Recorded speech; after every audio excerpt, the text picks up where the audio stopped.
आसिम जावेद साहब हमारे साथ मौजूद हैं, डीजी पंजाब फूड अथॉरिटी से, और हम ये पूछ रहे हैं कि ये तेल, ये घी जो है, ये गैर मियारी हमें कैसे पता चलता है। और हम इसको खा रहे होते हैं, हम बाज़ार में जाते हैं, खाने ऑर्डर कर रहे होते हैं, जो कढ़ाइयाँ शढ़ाइयाँ खा रहे होते हैं, उसके अंदर किस किस्म का गैर मियारी तेल ऐड होता है, मगर हमें पता नहीं होता।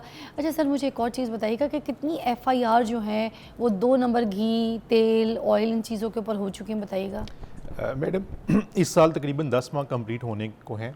आज की तारीख तक हम ऑयल और घी जो कि नाकिस था या मुज़र सेहत था या किसी ऐसे सोर्सेज से बनाया जा रहा था कि जो कि ऑयल या घी के सोर्सेज नहीं होने चाहिए, हमने 87 FIRs उसके हवाले से की हैं। तकरीबन 1400 के करीब हमने प्रेमिसेस को सील किया क्योंकि अनहाइजेनिक और अनसेफ़ तरीके से वहाँ से ऑयल या घी बनाया जा रहा था।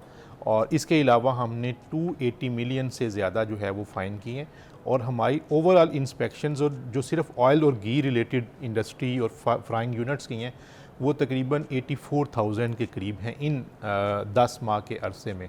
तो पंजाब फूड अथॉरिटी जो है वो बिल्कुल इस हवाले से विजिलेंट है कि हमें ये पता है कि ऑयल और घी का डायरेक्ट ताल्लुक़ सेहत के साथ है। अगर नाकिस घी होगा, जैसे मैं ब्रेक के जाने से पहले भी अर्ज़ कर रहा था कि वो नाकिस घी जो है वो उसकी वजह से आपकी कार्डियोवैस्कुलर डिजीज़ में इजाफ़ा हो रहा है। एक इसमें ये है, और दूसरा इसके अंदर ये है कि ऑयल और घी की इनटेक पाकिस्तान के अंदर जो है ग्लोबल एवरेज जो है वो है 7 litres per capita per annum, जाके पाकिस्तान के अंदर ये 24 litres per capita per annum है, जो कि दुनिया से 3 टाइम्स जो है वो ज़्यादा है। तो हमें अपनी ऑयल और घी की इनटेक को कम करना है। ये बहुत ही अहम बात जो है वो मैं कर रहा हूँ।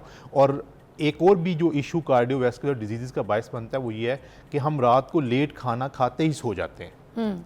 कि हमने रात को 12 बजे कोई चीज़, पिज़्ज़ा या इस तरह की जो है जिसके अंदर चिकनाइयों की मिकदार जो है वो ज़्यादा होती है, हमने उसी वक्त खाया और उसी वक्त सो गए। This is very dangerous to health, this is very sir, dangerous. हम बाज़ार से भी तो पकौड़े, समोसे खाते हैं। अच्छा, वो बार बार एक ही तेल के प्रोसेस में बार बार फ्राइंग हो रहा होता है। अब वो जो तेल होता है, भले किसी अच्छे ब्रांड का हो, वो तेल बन जाता है ग्रीस, क्योंकि बार बार एक प्रोसेस चल रहा है ना कि उसमें ही डीप फ्राई हो रहा है, फिर दोबारा उस तेल को इस्तेमाल, फिर डीप फ्राई हो रहा है, फिर दोबारा उस तेल को इस्तेमाल। तो वो कितना हमारी सेहत के लिए मुज़र होता है, इसके ऊपर भी बात कीजिए ज़रा। देखिए, वो जो यूज्ड कुकिंग ऑयल है मैडम, वो इंतहाई ख़तरनाक है। उसकी वजह से आपको कैंसर, इसी तरीके से आपको जो ट्यूमर्स वगैरह है उसके होने का खदशा होता है, लेकिन वहाँ से पिलफरेज के चांसेस होते हैं। अब इस मकसद को रोकने के लिए हमने पंजाब फूड अथॉरिटी के अंदर एक पूरा यूनिट जो है ऑयल और घी के हवाले से जो है वो बनाया है। उसका मकसद क्या होगा कि एक तो हमें तमाम फैट ट्रेंडिंग यूनिट्स का डेटा हमारे पास मौजूद होगा।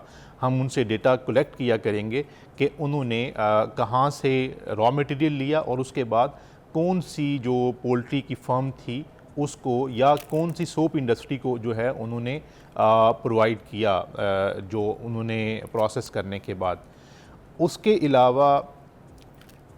उसके अलावा इस तरीके से है कि जो यूज्ड कुकिंग ऑयल है जिसकी वजह से बायोडीज़ल बनना है, उसका भी हम तमाम रिकॉर्ड जो है वो मेंटेन करेंगे।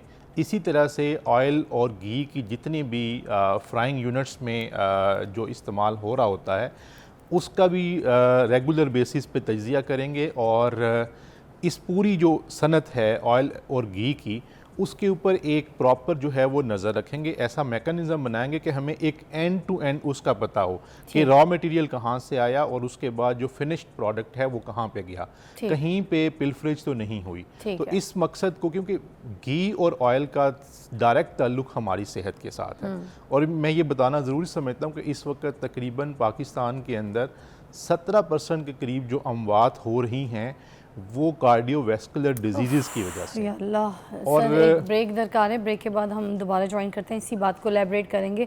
और आप कॉल भी कर सकते हैं अगर आपको कहीं ऐसा कोई डाउट है, आपको कहीं लगता है कि कोई ऐसा कोई घी इस्तेमाल कर रहा है, कोई ऐसा तेल इस्तेमाल कर रहा है जो गैर मियारी है, जाली कंपनी में कोई कहीं मैन्युफैक्चरिंग हो रही है, तो आप हमें बताइए ज़रूर। हमारे साथ जो है आसिम साहब मौजूद है। कानून के साथ साथ एक अवेयरनेस है लोगों को। ये एजुकेशन, जो मैं सोसाइटी की बात करता हूँ ना, या सोशल कैपिटल की बात करता हूँ, लोगों को ये अवेयरनेस है कि हमने अपने लोगों को या अपनी आवाम को गलत चीज़ नहीं खिलानी। मुझे एक दोस्त ने पोलैंड का वाक़या बताया, कहते हैं मैं एक मार्ट पे गया तो वहाँ पे जाके मैंने दूध लेना था, पैकेट में दूध था, तो मैंने एक सेल गर्ल से पूछा जो वहाँ पे मौजूद थी, मैंने कहा ये खालिस है?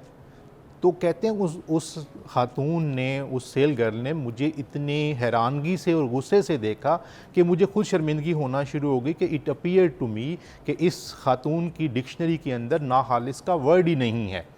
तो जो बात आप कह रही हैं बिल्कुल मैं उसको कहता हूँ कि वो मुआशरे जिनको हम क्रिश्चियंस कहते हैं या जिनको हम कहते हैं गैर मुस्लिम हैं या गैर मुस्लिम कोई भी कि जो दूसरे Atheist मज़ाहिब होते हैं से लोग। ताल्लुक़ रखते हैं, तो वो इतने ऑनेस्ट हैं अपनी डीलिंग्स के अंदर। हम मुसलमान होके क्लेम करते हैं कि we are superior, having superior religion, और हमारा कॉन्डक्ट जो है वो किस तरह का है। तो ये हमें पूरी सोसाइटी को इसके खिलाफ कवानीन को हम सख्त कर रहे हैं और बिल्कुल भी ज़ीरो टॉलरेंस है। आखिरी बात यहाँ पे आपके साथ और बल्कि ऑडियंस के साथ भी, thank you so much Asim साहब, आपने हमें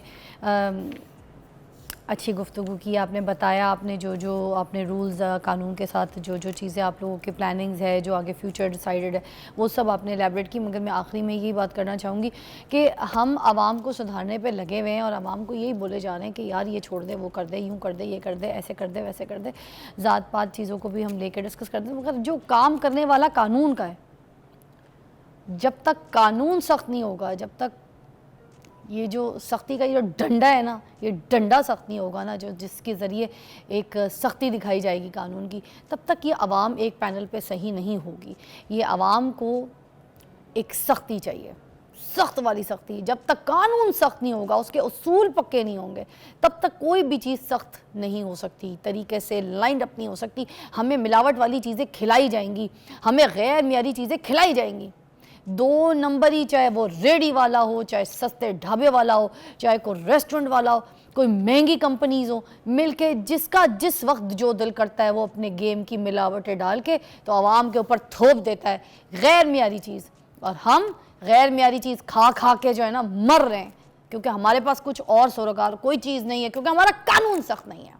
ब्रेक के बाद अच्छा, ये जो देसी घी जिसके बारे में लोग बात कर रहे थे कि अब वो मार्केट में भी दस्तयाब है, अब लोग ब्रांड्स में भी निकाल रहे हैं, कोई आम ब्रांड्स वाले, तो वो देसी घी, वो वैसा देसी घी होता है या बस ऐसी जाली देसी घी होता है जिसको हम देसी घी समझ के पराठे खा रहे हैं, रोज़ सुबह पी भी रहे हैं?